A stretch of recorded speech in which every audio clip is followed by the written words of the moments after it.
Hello friends, welcome to the MPTS academy. I hope आप सभी अच्छे होंगे, पढ़ाई कर रहे होंगे, घर पे सेफ होंगे। देखिए, आज के इस लेसन में हम लोग एसएससी सीजीएल टीयर 1 2020 के क्वेश्चंस को सोल्व करने वाले हैं। ठीक है, एसएससी सीजीएल का एग्जाम हुआ था आपका कंडक्ट 2020 में। इसका मेंस भी हुआ है, सीएचएसएल का भी एग्जाम हुआ है 2020 में, सीपीओ पीटी हुआ है और सीपीओ मेंस हुआ है, स्टेनोग्राफर हुआ है। ठीक है, तो इन सारे एग्जाम्स मींस की 2020 जो पिछले साल जितने भी एग्जाम्स कंडक्ट किए गए हैं एसएससी के द्वारा, उनके इंग्लिश सेक्शन का जो क्वेश्चन है जितना भी हम लोग यहाँ पर सॉल्यूशन करेंगे, चाहे वो पीटी हो या फिर मेंस हो। ठीक है, एसएससी सीजीएल और सीएचएसएल पीटी में आपका 25 क्वेश्चन आता है, सीपीयू में आपका 50 क्वेश्चन आता है, स्टेनोग्राफर में 100 क्वेश्चन और सीजीएल मेंस और सीपीयू मेंस में 200 क्वेश्चन। ठीक, तो यहाँ पर हम सभी क्वेश्चंस को जो है पर डे सॉल्यूशन करेंगे। तो अभी हम लोग जो कर रहे हैं वो कर रहे हैं एसएससी सीजीएल पीटी का, उसके बाद जो है हम लोग सीएचएसएल करेंगे, फिर आपका सीपीओ करेंगे, फिर आपका स्टेनोग्राफर करेंगे और फिर सीजीएल मेंस और सीपीओ मेंस का भी करेंगे। ठीक है, तो अभी रिसेंटली जो है अभी जो है आपका अप्रैल मंथ में सीएचएसएल का पीटी होने वाला है और मई मंथ में आपका सीजीएल का पीटी होने वाला है। तो इन दोनों एग्जाम्स को ध्यान में रखते हुए हम लोग 2020 के क्वेश्चंस जितने भी हैं उनका सॉल्यूशन कर लेंगे। खासतौर पे सीएचएसएल और सीजीएल के पीटी का क्वेश्चंस हर एक शिफ्ट का हम लोग यहाँ पर सॉल्यूशन करके जाएंगे। इसके अलावा हम लोग एमबी पब्लिकेशन बुक से भी सॉल्यूशन कर चुके हैं 2016, 2019 और अभी हम लोगों ने 2018 भी शुरू किया है सीजीएल पीटी का। इसमें जो है सारे सेट्स खत्म हो गए हैं। ठीक है, तो अभी हम लोग पीटी वाले जितने भी सेट्स हैं सब लोग यहाँ पर जो है सारे लेसन्स को खत्म कर लेंगे। उसके बाद जो है फिर हम लोग मेंस की ओर बढ़ेंगे। ठीक है, तो लेसन्स को कंप्लीट देखिए। कहीं पर कोई दिक्कत हो तो कमेंट बॉक्स में जरूर कमेंट करिएगा। ठीक है, और आप लोग जो है हर एक क्वेश्चन पर ध्यान दीजिएगा, हर एक वर्ड आपके लिए इंपॉर्टेंट है, क्योंकि एग्जाम में क्या होता है कि आपके जो ऑप्शंस होते हैं वही अगले शिफ्ट में या फिर अगले एग्जाम में वो आपके सामने जो है क्वेश्चन बनकर आ जाते हैं। इसलिए जो आपके लिए हर एक वर्ड इंपॉर्टेंट है। ठीक है, इस चीज को ध्यान रखिएगा, हर एक वर्ड आपके लिए इंपॉर्टेंट, जो भी इंपॉर्टेंट है हम यहाँ पर आपको उसका अर्थ बता देते हैं। पॉसिबल होता है तो उसका सिनोनिम एंटोनिम भी रिलेट करके बता देते हैं। तो लेसन को कंप्लीट देखिए, कहीं पर कोई दिक्कत हो तो कमेंट बॉक्स में जरूर कमेंट करिएगा। Question number first, select the correctly spelled word. आपको यहाँ पर जो है करेक्टली स्पेल्ड वर्ड को चूज करना है। तो जो वर्ड्स लिखे गए हैं वो लिखे गए हैं डेफिनेशन, कंपटीटर, प्रोलिफरेट और बेनिफिशियरी। तो देखिए यहाँ पर जो करेक्टली स्पेल्ड वर्ड है वो है आपका डेफिनेशन। इसका मतलब होता है परिभाषा। क्या होता है? परिभाषा। तो ये आपका डेफिनेशन करेक्ट स्पेल्ड है। बाकी ऑप्शंस अगर हम देखेंगे यहाँ पे तो लिखा गया है कंपटीटर। तो कंपटीटर का जो करेक्ट स्पेल्ड होता है वो होता है COMPETITOR, कंपटीटर। ठीक है, तो ई की जगह आपको क्या यूज करना है? ओ का यूज करना होता है। इसका मतलब होता है प्रतियोगी। ऑप्शन सी आपका है प्रोलिफरेट, प्रोलिफिरेट, RATE, जबकि यहां पर ई का यूज हुआ है तो ए यहां पे हमें यूज करना है। प्रोलिफरेट मतलब होता है वंश को आगे बढ़ाना यानी कि पैदा करना, ये भी आपका एलिमिनेट। ठीक है, ऑप्शन डी आपका है बेनिफिशियरी। बेनिफिशियरी का जो करेक्ट स्पेल्ड है वो आपका है BENEFICIARY। ठीक, बेनिफिशियरी यानी कि लाभार्थी। ई की जगह आपको क्या यूज करना है? ए का यूज करना है, बेनिफिशियरी यानी कि लाभार्थी। तो राइट आंसर जो है आपका यहाँ पर कौन सा हो गया? आपका ऑप्शन है डेफिनेशन यानी कि परिभाषा। बाकी सारे अर्थ आपको हम यहाँ पर बता दिए, आप जरूर याद कर लीजिएगा। क्वेश्चन नंबर 2 है आपका कि यहाँ पर आपको जंबल सेंटेंसेस दिए गए हैं, इसे करेक्ट ऑर्डर में जो है क्या करना है? अरेंज करना है। देखिए, अगर आपको इस लेसन का पीडीएफ चाहिए या फिर प्रीवियस लेसन का पीडीएफ चाहिए तो आप हमारा Telegram channel the MPTS academy description में लिंक है, आप वहां से जाकर लेसन को डाउनलोड कर सकते हैं। ठीक है, लेसन अपलोड होने के बाद हम वहां पर इसका पीडीएफ शेयर कर देते हैं। ठीक है, तो आप वहां पर जाएंगे, आपको ये लेसन मिल जाएगा। और आप जो है वहां पे आईबी का भी एग्जाम कंडक्ट होने वाला है, तो उसके लिए भी जो है आपको वहां पर करंट अफेयर्स का क्यूज चल रहा है एमसीक्यू फॉर्म में। आईपी हम लोगों ने कर लिया है, ओडब्ल्यूएस हम लोगों ने कर लिया है, सिनोनिम्स और एंटोनिम्स आपको अभी डेली मिल रहा है सारे पीडीएफ फॉर्म में। ठीक, तो आप वहां पर बहुत सारे कुछ पा सकते हैं। बस टेलीग्राम चैनल को जाइए, ज्वाइन करिए और डाउनलोड करके पढ़िए। चलिए, यहाँ पर सब जंबल सेंटेंसेस हैं तो यहाँ पर आपको अरेंज करना है। तो इसके लिए हम लोगों ने क्या सीखा है, जब हम लोग एमबी पब्लिकेशन बुक से सॉल्यूशन कर रहे थे तो हम लोग शुरुआत में ही जब ये लेसन हम लोगों ने शुरू किया था तो हम लोगों ने सीखा था कि चारों सेंटेंसेस को पहले ध्यान से पढ़ेंगे। उसके बाद हमें जो सबसे इंपॉर्टेंट काम है हमारा वो होता है एक सब्जेक्ट को निकालना। ठीक, जैसे कि मान लीजिए कि आप बात हो कि देयर इज अ होम। ठीक, in this home Ram lives in. ठीक, he has two brothers. He has two sisters. तो यहाँ पर क्या बात हो रहा है कि राम के बारे में मोटा मोटी बात हो रहा है, ठीक है। तो राम के बारे में तो सबसे पहले बात हुआ कि वहां पर एक घर है जिसमें राम रहता है, जिसकी दो भाई हैं, एक बहन है, या जो भी अभी हम बोले थे, ठीक है। तो यहाँ पे हमें क्या समझ में आया कि सबसे पहला जो सेंटेंस है, देयर इज अ हाउस, ठीक।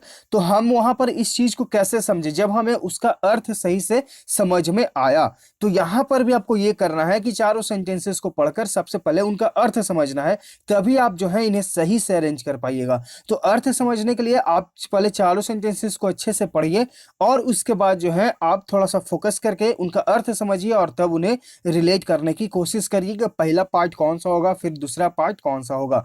तो यहां पर आप पढ़ेंगे तो यहां पर बात हो रहा होगा स्विमिंग के बारे में, यानी कि एक ऐसा व्यक्ति, मतलब कोई ऐसा चीज जो सबसे हार्ड हमें लगता है, वो है आपका स्विम, यानी कि कैसे हम लोग स्विमिंग सीखें, ये हमें one of the hardest thing लगता है, ठीक। तो यहां पर देखिए हमारा जो सेंटेंस स्टार्ट होगा वो होगा, one of the hardest things I have done to do was to learn how to swim, यानी कि मुझे जो है स्विम सीखने में सबसे ज्यादा परेशानी मुझे या सबसे ज्यादा हार्डेस्ट लगा, जो भी चीज मैंने सीखा है उनमें से एक, ठीक। तो यहाँ पे आपका जो सेंटेंस शुरू हो रहा है वो आपका हो रहा है डी से, ठीक है।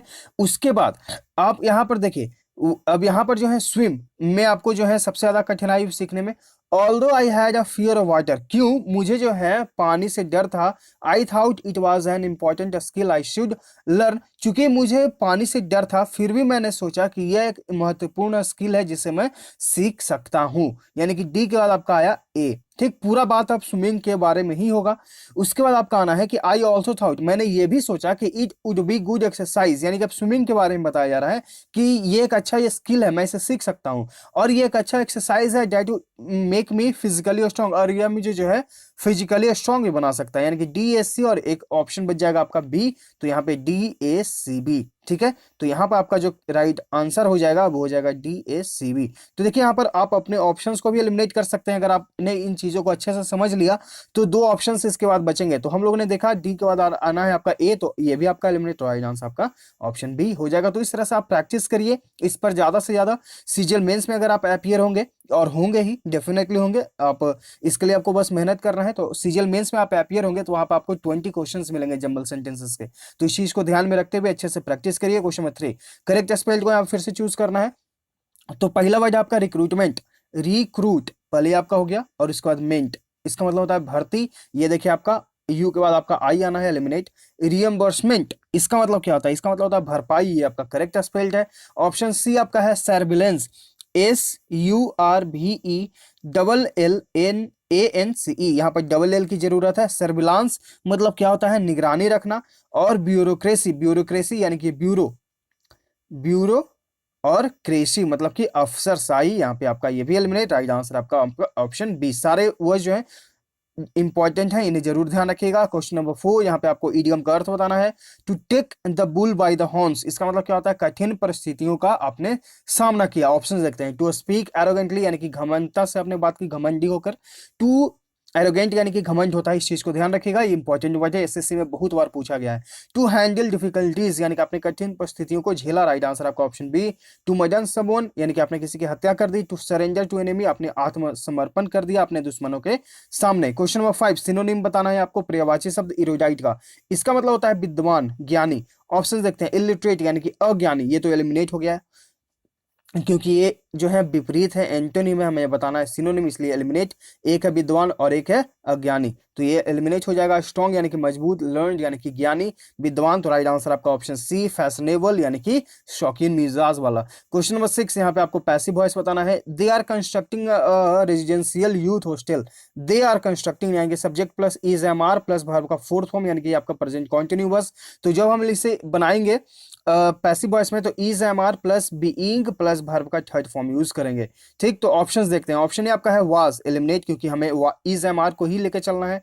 यहाँ पर देखिए इज का यूज हुआ है लेकिन बीइंग का यूज हुआ नहीं हुआ। यहाँ पर देखिए हैज का यूज, तो ये भी एलिमिनेट, तो राइट आंसर आपका ऑटोमेटिकली ऑप्शन बी हो जाएगा। अगर आपको रूल्स याद हैं तो आप अपने ऑप्शंस को एलिमिनेट करके भी राइट आंसर पे आ सकते हैं। तो सबसे पहले आप ये ध्यान रखिए कि आप अपने ऑप्शंस को जरूर एलिमिनेट करना सीखिए, ठीक है। ये आपके लिए बहुत ही इंपॉर्टेंट जो है रोल प्ले करेगा। आगे लिए आपका है कंप्रीहेंशन, ठीक है, इसे आपको फिल करना है। तो क्या क्या है, यहाँ पर से देखिए, अच्छा ये थोड़ा सा जो है इसी में मिल चुका है। चलिए यहाँ से आपका सेंटेंस शुरू है, ठीक। ड्रग एडिक्शन यानी कि जो ड्रग का लत लग जाना, it it is the continued age of a particular drug. Options हैं आपके, despite, despite of, through, in spite. देखिए अगर आप ऑप्शंस को अगर आप ध्यान से देखेंगे तो हम लोग जो एरर वाले जो क्वेश्चंस हैं उनमें हम लोगों ने सीखा है डिस्पाइट के साथ ऑफ का यूज नहीं करना, इन स्पाइट के साथ हम ऑफ का यूज करते हैं, यह कि ये भी ऑप्शन एलिमिनेट हो जाएगा। एक बचेगा दो और एक बचेगा डिस्पाइट। अब यहां पर चूंकि हम देखते हैं सेंटेंस को, drug addiction is the continued use of a particular drug despite harmful consequences. यहाँ पर जो है आपको नेगेटिविटी बताया जा रहा है कि जो ड्रग का लत है वो कंटिन्यू किया जा रहा है, use of a particular drug despite harmful consequences, यानी कि एक बहुत ही खतरनाक या फिर हानिकारक नतीजा के बावजूद जो है यहाँ पर ड्रग एडिक्ट लोग मतलब कि ड्रग का जो है रेगुलर सेवन कर रहे हैं, ठीक। ड्रग एडिक्शन नॉट ओनली, यहाँ पर आगे पढ़ते हैं, drug addiction not only affects an individual health. Drug addiction जो है वो एक इंडिविजुअल के हेल्थ को अफेक्ट करता ही है और उनके रिलेशनशिप यानी कि उनके रिश्तों को, बट ऑल्सो जो ऑप्शंस हैं वो है आपके रिड्यूसेस, इम्पैक्ट्स, रिफ्लेक्ट्स और इम्पार्ट। तो देखिए रिड्यूस मतलब होता है घटाना, इम्पैक्ट मतलब प्रभाव डालना, रिफ्लेक्ट मतलब क्या होता है प्रतिबिंबित करना, इम्पार्ट यानी कि सूचना पहुंचाना। तो ये आपके लिए इंपॉर्टेंट वर्ड है, IMPART, इम्पार्ट मतलब सूचना पहुंचाना, ठीक। चलिए अब यहाँ पर पढ़ते हैं। यहाँ पर क्या है कि drug addiction not only affects an individual health and relationship, यानी कि ड्रग एडिक्शन जो है वो एक किसी व्यक्ति के हेल्थ और रिलेशनशिप को बर्बाद करता ही है, but also impacts the society, और वो जो है सोसाइटी पर भी प्रभाव डालता है, एंड द इन्वायरमेंट, और वहां पर के आसपास के वातावरण को, ठीक है। प्रिवेंशन आगे के लिए है आपका कि question number 3, prevention of a particular list of drugs. Prevention यानी कि रोक, इस प्रकार के ड्रग्स का लिस्ट जो है बनाया जाता है, can be possible by restricting their sale. Restricting यानी कि प्रतिबंध लगा देना, ठीक है। उन पर रोक कब लगाया जा सकता है, जब इनके सेल पर जो है हम लोग रिस्ट्रिक्टिंग करेंगे, यानी कि उन पर जो है रोक लगाएंगे विदाउट अ प्रिस्क्रिप्शन, यानी कि अगर बिना प्रिस्क्रिप्शन के अगर कोई ड्रग लेना आता है किसी प्रकार का तो हम उस पर रोक लगाएंगे, ठीक है। तो ये आपका हुआ। उसके बाद है कि drug addict should be given proper medical treatment, यानी कि जो ड्रग के अभ्यस्त व्यक्ति होते हैं उन्हें प्रॉपर मेडिकल ट्रीटमेंट देना चाहिए, एंड रिहेबिलिटेशन फैसिलिटीज, और उन्हें जो है पुनर्वास फैसिलिटीज भी देना चाहिए, ठीक है। Motivational and awareness campaign should be organised, यानी कि आप जो है मोटिवेट उन्हें कर सकते हैं और उनमें जागरूकता कैंपेन चला सकते हैं, to scale down the consumption of drugs, यानी कि ड्रग्स के कंज्यूमशन यानी कि जो कंज्यूम आप करते हैं, जो अपने अंदर लेते हैं आप खाते हैं, उनके जो कंज्यूमशन पर जो है इस तरह का अवेयरनेस फैलाना हमें चाहिए बड़े पैमाने पर, ठीक। तो यहाँ पर आपका ऑफ हो जाएगा, ठीक। चलिए अब आते हैं क्वेश्चन नंबर 12 पे। यहाँ पे आपको जो है करेक्ट सिनोनिम बताना है वायलेंट का। वायलेंट मतलब होता है उग्र होना, अग्रेसिव मतलब भी होता है उग्र होना। राइट आंसर आपका ऑप्शन है काइंड यानी कि दयालु, काम यानी कि शांत, माइल्ड यानी कि हल्का कम। क्वेश्चन नंबर 13 यहाँ पे आपको OWS बताना है, one word substitution. A long and aggressive speech, इसका मतलब क्या होता है आपका लॉन्ग एंड स्पीच, इसका मतलब हो गया कि लंबी चौड़ी बातें करना, लंबी चौड़ी बातें करना। ऑप्शंस देखते हैं, प्रोलॉग यानी कि प्रस्तावना, हैरेंग यानी कि लंबी चौड़ी बातें करना। राइट आंसर आपका ऑप्शन बी। इलोक्वेंस यानी कि जो अच्छा बोलते हैं, डिस्कशन मतलब कि वार्तालाप। राइट आंसर आपका ऑप्शन बी। क्वेश्चन नंबर 14 यहाँ पे आपको अंडरलाइन सेगमेंट को इंप्रूव करने की जरूरत है तो करें, नहीं तो फिर नो इंप्रूवमेंट ऑप्शन के साथ जाएं, और इंप्रूवमेंट करना है आपको गिवन ऑप्शंस जो है उनसे। मेनी ऑफ स्टूडेंट्स, आपका अंडरलाइन सेक्शन यही है, many of the students were not short listed for the personal interview. अब यहां पर देखिए, यहां पर जो है मेनी ऑफ, मान लीजिए कि 10 स्टूडेंट्स हैं, ठीक। उनमें से जो है मेनी ऑफ मतलब कि 9 या फिर चलिए 7 ले लेते हैं हम लोग, 7 स्टूडेंट्स जो है वो शॉर्ट लिस्टेड नहीं हुए थे, यानी कि यहाँ पर जो 3 बच गए वो यहाँ पर खास हैं, ठीक। तो यहाँ पर जो खास के लिए हम लोग यूज करेंगे द का, ठीक है। यहाँ पर जो खास जो स्टूडेंट्स हैं वो नहीं जो है शॉर्ट लिस्टेड हुए हैं, उनके लिए हम लोग जो है यहाँ पर द का यूज करेंगे, और यहाँ पर जो ऑप्शन जो है द वाला हम उसके साथ जाएंगे, यानी कि ऑप्शन ए, ठीक। Many of the students were not short listed for the personal view, यहाँ पे आपका राइट आंसर जो है आपका ऑप्शन ए हो जाएगा। बाकी अगर ऑप्शंस को देखेंगे तो ऑप्शन ए आपका है मेनी ऑफ स्टूडेंट्स, यहाँ पर द का यूज नहीं हुआ, no improvement eliminate the many student, यहाँ पर इसकी जरूरत नहीं है, हम जाएंगे ऑप्शन ए के साथ। क्वेश्चन नंबर 15, यहाँ पे आपको आइडेंटिफाई करना है ग्रामेटिकल एरर को। The old man did not wanted to eat any food, the old man did not यानी कि पास्ट में आपका है नेगेटिव सेंटेंस, पास्ट इंडेफिनिट, तो उसके लिए हम लोगों ने क्या सीखा है कि जहां पर डिड का यूज हो जाता है और नॉट का, उसके बाद हम लोग वर्ब का फर्स्ट फॉर्म यूज करते हैं। यहाँ पे वांटेड है तो इसके जगह हम क्या यूज करेंगे, वांट का यूज करेंगे। आपका ऑप्शन डी जो है यहाँ पे राइट आंसर हो जाएगा। The old man did not want to eat any food, आपका राइट आंसर आपका ऑप्शन डी, यहाँ पे वर्ब का फर्स्ट फॉर्म यूज करिए, ठीक, क्योंकि डू, डिड और डन, ठीक, हम लोगों ने क्या सीखा है पास्ट, जब हम लोग टेंस कर रहे थे तो पास्ट में हम लोग क्या सीखा है, जब भी हम पास्ट इंडिफिनिट बनाएंगे तो सब्जेक्ट प्लस वर्ब का सेकंड फॉर्म यूज करेंगे। ओके, तो यहां पर जो है सब्जेक्ट का वर्ब, सब्जेक्ट प्लस वर्ब का सेकंड फॉर्म यूज करना है। और यहां पर देखिए डू और डिड जो है, डिड भी अपने आप में वर्ब का सेकंड फॉर्म ही होता है, तो यहां पर देखिए एक सेकंड फॉर्म यूज हो गया और फिर यहाँ पे वांटेड, तो ये भी आपको इस चीज को थोड़ा सा ध्यान में रखना होगा कि डिड के बाद जो है आप हमेशा वर्ब का फर्स्ट फॉर्म यूज करिए। आपका ऑप्शन डी में राइट आंसर हो जाएगा, एरर है। क्वेश्चन नंबर 16, यहाँ पे आपको फिल इन द ब्लैंक करना है।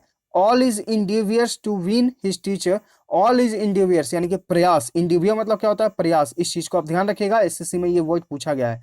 ऑल हिज इंडिवियर, ऑल जो जितने भी उसके प्रयास थे, to win his teachers favour यानी कि जो अपने टीचर का फेवर जीतने की वो प्रयास कर रहा था, proved futile and did not bring the desired results, यहाँ पर देखिए निगेटिव वर्ड यूज हो गया, इसलिए हम जाएंगे ऑप्शन ए फ्यूटाइल यानी कि निष्फल, सारे जो उसके कोशिश थे वो निष्फल साबित हो गए और उसने जो है जो वो रिजल्ट चाह रहा था वो ऐसा नहीं हो पाया, ठीक, तो यहाँ पर जो फ्यूटाइल है आपका व्यर्थ चला गया, निष्फल हो गया, राइट आंसर आपका ऑप्शन है, ठीक। बाकी ऑप्शंस अगर आप देखेंगे तो ऑप्शन बी आपका है प्रॉस्परस यानी कि समृद्ध, परपेचुअल यानी कि लगातार, अपरेंट मतलब क्या होता है स्पष्ट, राइट आंसर आपका ऑप्शन है।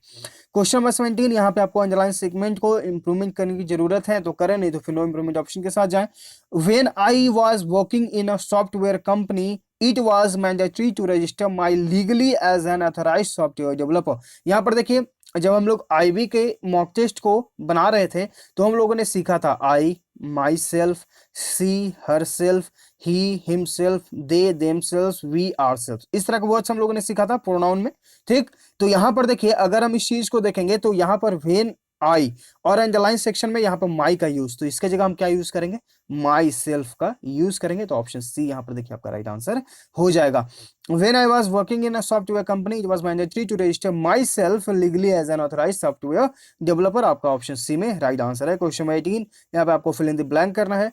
All students should express their fill in the blank views in the group discussion without any fear, सभी स्टूडेंट को एक्सप्रेस करना चाहिए उनका स्पष्ट व्यू ग्रुप डिस्कशन में हो रहे हैं, अपना अपना जो है स्पष्ट व्यू आप रखें बिना कोई डर के। ऑप्शंस देखते हैं, सेक्लूटेड यानी कि एकांत, गार्डेड यानी कि संरक्षित, कैंडिड यानी कि स्पष्ट, आउट स्पोकन यानी कि मुखर, वो कुछ भी बोल देगा, तो यहाँ पर बात नहीं हो रहा है, यहाँ पे बात ये हो रहा है कि आप जो है एकदम अपना स्पष्ट पॉइंट ऑफ व्यू रखें बिना कोई डर के, राइट आंसर आपका ऑप्शन सी। क्वेश्चन 19, यहाँ पे आपको ग्रामेटिकल एरर को फाइंड आउट करना है। No least than 50 participants were present for the singing competition, यहाँ पर देखिए एक वर्ड यूज हुआ है लीस्ट, अपने आप में ही नेगेटिव वर्ड है, ठीक, और नो इसके आगे लगा हुआ है, ठीक, तो इसके जगह जो है, और यहाँ पर बात हो रहा है पार्टिसिपेंट्स के बारे में, यानी कि कुछ लोग जो हैं 50 से ज्यादा लोग जो हैं प्रेजेंट नहीं हो पाए थे सिंगिंग कंपटीशन के लिए, तो जहां पर नंबर की बात हो, जहां पे नंबर की बात हो वहां पे आप यूज करें फ्यूअर का, no fewer than 50 participants were present for the singing competition, ठीक, तो यहाँ पर जो एरर हो जाएगा वो हो जाएगा आपका कौन सा, यहाँ पे ऑप्शन सी, लीस्ट की जगह आप फ्यूअर का यूज करिए। क्वेश्चन 20, यहाँ पे आपको करेक्ट एंटोनिम बताना है यानी कि विपरीत शब्द, बिजारे का इसका मतलब होता है अनोखा, विचित्र, ऑप्शन देखते हैं, यूजुअल यानी कि समान, तो राइट आंसर आपका ऑप्शन है, एक अनोखा है और एक एकदम सामान्य है, ठीक, एकदम नॉर्मल, तो राइट आंसर आपका ऑप्शन है। बाकी ऑप्शंस देखेंगे तो स्ट्रेंज यानी कि विचित्र, तो ये तो आपका सिनोनिम हो गया। हैप्पी यानी कि खुश, वियर्ड मतलब भी विचित्र, तो राइट आंसर आपका ऑप्शन ए। क्वेश्चन 21, यहाँ पे आपको इडियम का अर्थ बताना है। To flog a dead horse, इसका मतलब होता है एक निष्फल प्रयास, यानी कि आपने जो प्रयास किया उसका कोई फल नहीं निकला, एक निष्फल प्रयास। To waste the efforts, right answer आपका option A. To accept the challenge, यानी कि जो आपने चुनौती मिली है आपको उसने स्वीकार किया। To make the best use of resources, आपने अपने स्रोतों का अच्छा उपयोग किया। टू कंप्लीट द वर्क, आपने अपना कार्य पूरा किया, राइट आंसर आपका ऑप्शन है। क्वेश्चन नंबर 22, यहाँ पे आपको वन वर्ड सब्स्टिट्यूशन बताना है। द स्कूल और college in which one has been educated, यानी कि एक ऐसा कॉलेज या फिर स्कूल जहां से एक व्यक्ति ने पढ़ा है, अपना जो है पास किया है, वहां मतलब वहां से एग्जाम आपने पास किया, वहां से आपने पढ़ा, तो उसे बोला जाता है अल्मा मीटर, आपका ऑप्शन है। बाकी ऑप्शंस राइट है। बाकी ऑप्शंस अगर आप देखेंगे तो एलुमनी, इसका मतलब क्या होता है, पूर्व छात्र। मेंटोर यानी कि गुरु। ग्रेजुएट मतलब क्या होता है, स्नातक, राइट आंसर आपका ऑप्शन है। क्वेश्चन 23, यहाँ पे आपको फिर से एंटोनिम बताना है, यानी कि विपरीत शब्द एल्यूर का। एल्यूर मतलब होता है किसी को मोहना, फुसलाना, ठीक है। ऑप्शंस देखते हैं। रिवाइव यानी कि पुनर्जीवित। रिवाइंड मतलब कि पीछे करना। रिपल्स यानी कि घृणा करना। अट्रैक्ट यानी कि आकर्षित।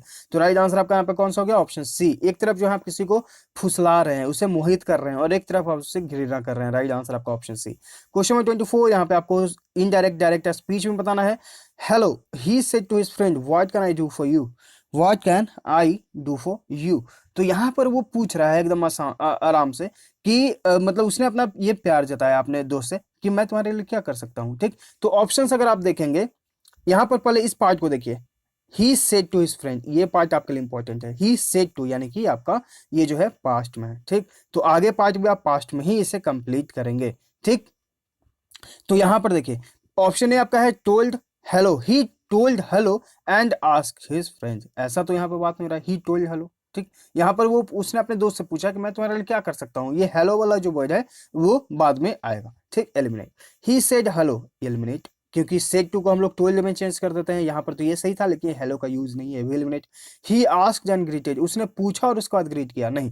यहाँ पर जो राइट आंसर होगा वो होगा आपका ऑप्शन डी। ही ग्रीटेड यानी कि उसने अपने दिल से पूछा, मतलब कि एकदम अच्छे से प्यार से अपने दोस्त से पूछा, and ask what he could do for him, यानी कि वह अब उसके लिए क्या कर सकता है, राइट आंसर आपका ऑप्शन डी। क्वेश्चन नंबर 25, यहाँ पे आपको करेक्ट अरेंज करना है करेक्ट ऑर्डर में, तो ये आपके लिए होमवर्क है, ठीक है। आप चाहें तो टेलीग्राम चैनल पर जाएंगे, डिस्क्रिप्शन में उसका लिंक है, वहां से पीडीएफ को डाउनलोड करके इसे बनाइएगा, ठीक है। और कमेंट बॉक्स में जरूर इसका कमेंट करिएगा, ये आपके लिए होमवर्क है, ठीक है, कि इसका राइट आंसर क्या होगा।